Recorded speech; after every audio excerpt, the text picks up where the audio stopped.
I remember the day I met Jack as if it was yesterday. I was sitting in a small, cozy cafe, drinking the cheapest coffee they offered and trying to organize my thoughts and plans. Then he walked in, like something out of a movie, though there were no dramatic lights or music, just the sound of the bell over the door and the scent of old coffee mixed with his aftershave. "Is this seat taken?" he asked, pointing to the chair opposite me with a charming smile. "Looks free to me," I replied, trying to act cool and not show how surprised I was by his sudden arrival. We started chatting, and it felt like we were made for each other. He liked all the same things I did, from binge-watching the same cheesy TV shows to debating the best pizza topping, and yes, it's pineapple, fight me on it. Soon, we were dating seriously, not just hanging out now and then. It was like I'd known him all my life. Before long, we were even talking about marriage. That's when the trouble started. His parents, let me tell you, were tough to deal with. The first time I met them, it felt like walking into a lion's den wearing a steak. They had a way of smiling while sizing you up, deciding if you were good enough or not. "So you're the girl Jack can't stop talking about," his mom said, her tone anything but friendly. "Guilty as charged," I replied, trying not to let her get to me. They quickly made it clear they wanted us to sign a prenuptial agreement. Now, I'm not after anyone's money, but I didn't like how they approached it. "I'll sign your prenup," I told them, "but on one condition.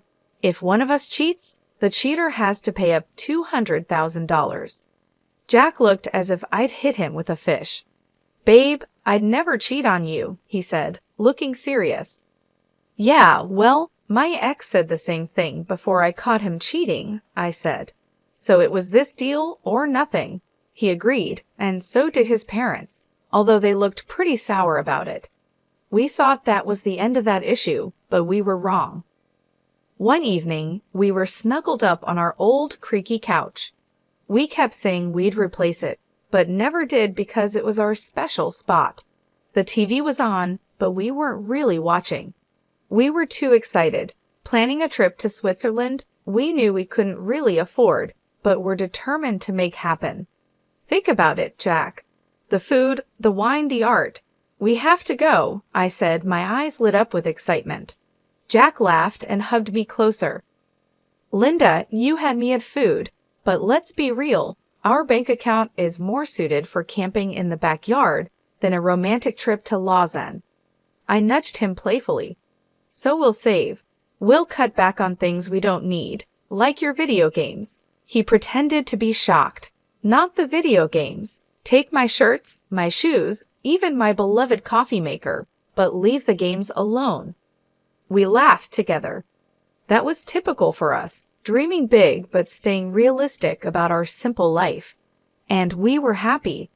Our joy wasn't just in big adventures. It was in the little things too, like how Jack would make breakfast on Saturdays. He couldn't really cook, but he had somehow mastered scrambled eggs and toast, which he'd serve with his terrible coffee. I loved those mornings. "Hey, I'm thinking scrambled eggs today. What do you think?" he'd ask, already heading to the kitchen. "Only if you promise not to burn the toast this time." I'd shout back, adding, "And I'm making the coffee." One day, while we were washing dishes together, a simple task that felt special because we did it together, Jack brought up a topic we had been avoiding. "Linda, we need to talk about, starting a family," he said, breaking the comfortable silence. I paused, holding a plate. "I know, it's just scary, isn't it? What if we can't?" Jack turned to me, drying his hands on a towel. "Then we'll handle it together, but we won't know until we try, right? How hard can it be?" I laughed, feeling a mix of nerves and love. Famous last words, babe. But that's how we were. No matter what came our way, we faced it together. Even when his mom started hinting about wanting grandchildren every chance she got, we managed. "Linda, darling, when are you going to give me some grandbabies? You're not getting any younger, she'd say. Her tone was sweet, but her words were sharp. I just bite my tongue, smile, and say, "We're working on it, aren't we, Jack?" and he'd jump in. Yeah, Mom, give it a rest, will you? These things take time. But as the year went on, the pressure increased. It wasn't just from his mom, but from within us too. We wanted a family, but it wasn't happening as easily as we hoped. Since Sophia found her new hobby of making my life difficult, our home felt like a battleground, her sharp words the main weapon. It all came to a head one Sunday lunch, a day meant to be relaxed and peaceful. Sophia, with her usual timing, dropped by uninvited just as we were about to sit down. The air tensed the moment she walked in, her eyes scanning the room as if she was about to conduct a military inspection. Well, isn't this quaint? She started, her voice dripping with sarcasm as she looked at the simple meal I prepared. You really outed yourself, Linda. I can see you've been busy in the kitchen all morning. Her eyes met mine briefly, a smirk on her lips. Trying to keep the peace, I forced a smile. It's nothing fancy, Sophia, just something simple and quick. Please have a seat. As we sat down, she began her usual tirade. You know, Linda, Sophia said, her voice loaded with condescension. I was talking to Mrs. Charlotte the other day, and she mentioned how her grandson was just born. It got me thinking, when are you and Jack going to give me some good news? You're not getting any younger. I felt my cheeks burn with a mix of embarrassment and anger. I glanced at Jack, hoping for some support, but he seemed suddenly very interested in his plate. Mom, come on, Jack finally muttered, but it was half-hearted, and we all knew it. Sophia continued, relentless. I don't mean to be harsh, but you're not a charity. You work hard for your money. Why waste it on Linda if she can't do her basic duties as a wife? Hiring a cleaning service and a cook would be much more efficient, don't you think? That's when I couldn't hold back any longer. Sophia, I am trying my best here. It's not like I don't want to have kids. And as for the house and my cooking, I didn't realize marriage was a service contract. Sophia scoffed. Well, it's not a free ride either. You have responsibilities, Linda, which you're clearly not fulfilling. The room was thick with tension, and I could feel tears starting to form. But what hurt the most wasn't Sophia's words, it was Jack's silence. He finally spoke up, but it wasn't to defend me. Yeah, Mom has a point. Maybe we should consider getting some help around here. It would make things easier for you too. His words felt like a betrayal. It was clear I was on my own. Over the next few days, Sophia's visits became more frequent, and with each visit, her criticism got sharper. She'd inspect the house, pointing out every speck of dust or a pillow out of place. You call this clean? She'd scoff. My eyes must be deceiving me because this looks like a pigsty. Then came the comments about my appearance. Is that what you're wearing? You know, a wife should dress to please her husband. It's no wonder Jack is always so tired. He has to come home to this. I tried to fight back. Sophia, I don't dress for Jack. I dress for myself. And he's tired because he works hard, not because of what I wear. But it was like talking to a brick wall. Sophia had made up her mind about me, and nothing I said or did would change it. Jack's lack of support was the biggest blow. Each night after his mom left, we'd argue. Why won't you stand up for me, Jack? She's walking all over us, and you're just letting her. Linda, she's old and set in her ways. What do you want me to do? Kick my own mom out? No, but I want you to be my husband, to stand by me, not her. It was clear this was about more than just Sophia's disapproval. It was about us, our marriage, and whether we were strong enough to stand together or let Sophia's criticisms tear us apart as the days turned into weeks. I realized this wasn't just a temporary issue, it was a full-on attack, and if we didn't act soon, there might not be anything left to save. Things between me and Jack had been cold since Sophia intensified her criticisms. But it wasn't just our home life that was under pressure. Jack himself had started acting strange, and it wasn't just because he was stressed at work. It was something more, something that made my stomach churn. It began with phone calls. Jack used to be open about his phone. We didn't keep secrets from each other. But then he started leaving the room whenever he got a call, and it was always the same caller ID, Paul Work. One evening, I tried to sound casual and asked, "Who's Paul Work?" Jack flinched, a clear sign he was nervous. "Oh, just a new guy at the office, asks a lot of questions," he said. But there was more. Jack, who was never into fashion, suddenly started caring about how he looked. The graphic tees and old jeans were gone, replaced by crisp shirts, slacks, and even cologne. "Since when did you start caring about smelling like a department store?" I joked one morning as I watched him comb his hair in a new style. He just smirked too quickly, just felt like changing things up. No harm in that, right? And then there were the late nights at work, which became more frequent. "Another long one, babe?" I texted, trying not to sound needy. "Sorry, this project is killing me." "Won't be late, I promise," he texted back. But it would be well past midnight before I'd hear his keys in the door. I couldn't shake the feeling that something was wrong. It followed me like a shadow. That's when I decided to hire a private detective. It felt like something from a cheesy TV show, but I had to know for sure. The evidence came in a plain brown envelope, as heartbreaking as it was conclusive. Photos of Jack with another woman, their closeness unmistakable, caught in moments that shattered our years together. But it was the recording that hurt the most. Their conversations, filled with affection and plans, made it clear they were in love, or at least he was with her. I sat there with the evidence laid out in front of me, feeling a cold realization. This was the proof I might need if we ended up in a tough divorce. The photos captured moments stolen from our life together, and the recorded words betrayed every "I love you" he had ever whispered in my ear. But I kept it all to myself, a painful burden I chose to bear alone.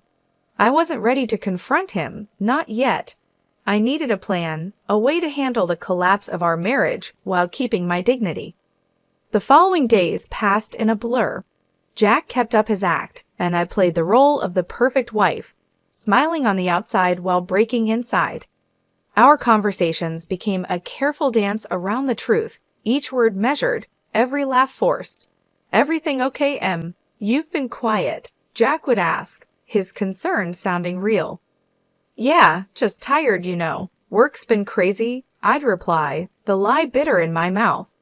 It was just another ordinary day, or so I thought, until I overheard a conversation that changed everything. I was passing by Jack's office, the door slightly open, when I heard their voices. It was Jack and his mother, Sophia, and they weren't just making small talk. Their tone was serious, full of intent. "I'm telling you, Mom, I can't do this anymore. It's not just about the kids. I've lost all feelings for Linda. It feels like we're roommates, not husband and wife," Jack said, his voice strained and tired. Sophia's response was sharp. "Of course you feel that way. She hasn't given you a child. And what else has she really brought to this marriage? But let's not rush things. My 65th birthday is coming up, and we wouldn't want to miss out on a generous gift from her, would we?" The cynicism in her voice was like a knife twisting in my gut. They were using me, planning to keep me around just long enough to benefit from a generous birthday gift before casting me aside. "Exactly, dear. Just bide your time a little longer," Sophia confirmed, her voice dripping with malice. I stood there, frozen, feeling both shocked and angry. They were planning to push me out of the family as easily as making a grocery list. The pain was deep, but it ignited a fierce desire for revenge within me. They thought they could use me and toss me aside when convenient. I was determined to show them that I wasn't just a pawn in their twisted game. A few days later, during a family dinner that felt more like an act than a meal, Sophia brought up her upcoming birthday with a smirk I had grown to hate. She leaned in and asked, "So Linda, dear, what are you planning for my birthday? Something special, I hope." I looked at her calmly and said, "Actually, Sophia, I was thinking of hosting a dinner at the city's most luxurious restaurant, a night you won't forget." Her eyes lit up with greed, and she shared a quick, satisfied glance with Jack. They thought they had cornered me, but they didn't know I was already 2 steps ahead. "Oh, Linda, that sounds delightful. Just close family, you know? Keep it intimate," Sophia said, her voice dripping with fake sweetness. "Of course, Sophia, it'll be our pleasure," I replied, the words tasting bitter in my mouth. The weeks leading up to Sophia's 65th birthday felt like a slow march to a big showdown.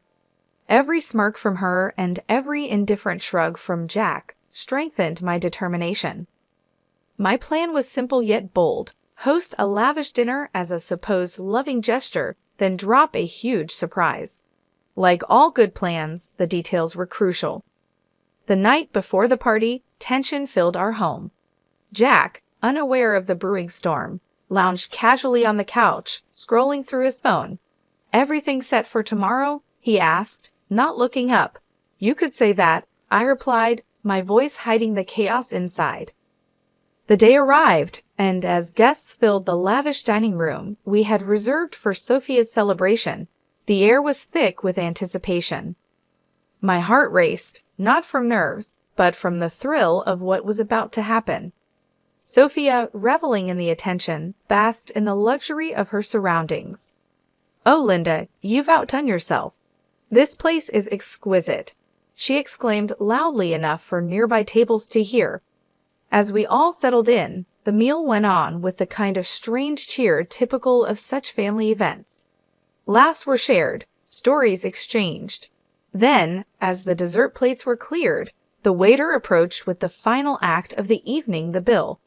He leaned in discreetly and informed us the dinner cost was $66,000. I handed over my credit card, unnoticed by most. Then Jack, with a forced smirk, decided to announce his decision. "Linda, I think it's time everyone knew. I'm tired of this, of us. I want a divorce." His words hung in the air like a toxic cloud, silencing the room. Before I could fully grasp what he said, Sophia, sharp and unforgiving, chimed in. "Well then, since that's out in the open, I think it's best you leave, Linda. We're celebrating family tonight, and well, you're no longer part of it." The room fell silent, every eye on me, waiting to see my reaction. But I didn't crumble. With a calm I didn't feel, I stood up, nodded, and walked out without a word. The cool night air felt like a slap as I walked home, the finality of everything hitting me in waves. By the time I reached Arnaud, his apartment, I had a plan. I packed my essentials, my numbness turning into cold resolve. This was it, the end of one life and the start of another. As I zipped up my last suitcase, my phone began to buzz. It was relentless, and I initially ignored it. But curiosity won, and Sophia's voice shrieked from the other end. "Linda, the payment didn't go through. You need to fix this now." The irony was sweet. In my preparations, I had blocked the shared account, knowing it would be the first thing Jack would try to use against me. "Oh, Sophia, that's unfortunate. But since I'm no longer part of the family, as you put it, I'm afraid you'll have to sort this out yourself." Her outrage was palpable even through the phone, but it sounded like music to my ears. The chaos that unfolded was a fitting end to the farce my marriage had become. I heard through the grapevine about the restaurant staff demanding payment, Sophia's escalating tantrums, and eventually the police arriving to calm the situation she caused. In the end, it was Jack and his relatives who had to scrape together the money to settle the bill, a poetic justice for the betrayal and humiliation they had put me through. The morning after the dinner felt like waking up after a storm. I had my plan, my resolve, and a set of divorce papers in my hand as I returned to what used to be our shared home for the last time. As soon as I walked through the door, the air was thick with tension, like it could be cut with a knife. Jack and Sophia were there, and they seemed like they had been arguing. Seeing me seemed to unite them in anger. "You've got some nerve showing up here after last night," Jack said, his face a mix of anger and disbelief. Sophia, quick to add her own harsh words, called out, "Ungrateful wretch. You've embarrassed us in front of the whole city." Do you know how humiliating it was to have the police calm me down? People were laughing, filming. I met their fury with a calm I didn't feel. Embarrassed? You think that's your biggest problem right now? I tossed the divorce papers on the table, placing the photos of Jack's infidelity on top. You should be more worried about this. Jack's face went pale as he picked up the photos, with his mother looking over his shoulder. Their anger turned to shock, and then to panic as they realized what I had. And let's not forget the prenup, shall we? I continued, my voice steady. You cheat, you pay $200,000, to be exact. Sophia's face twisted into a snarl. You wouldn't dare. You can't do this to us. Oh, but I can, and I will, I replied, my tone cold and final. Realizing the seriousness of the situation, Jack changed his approach.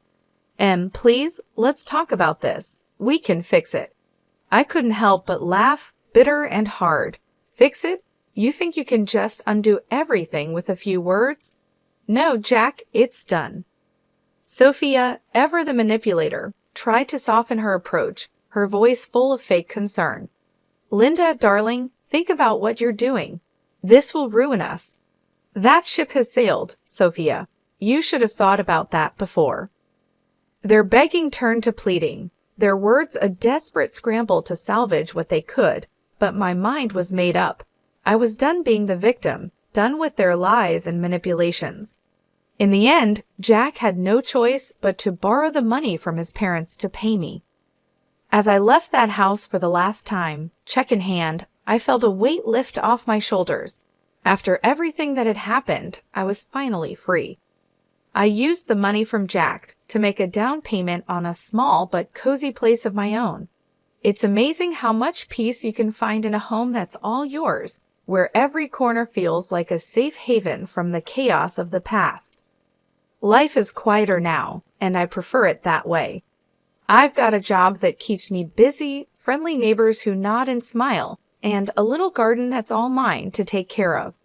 But every now and then, I hear some gossip about Jack and Sophia.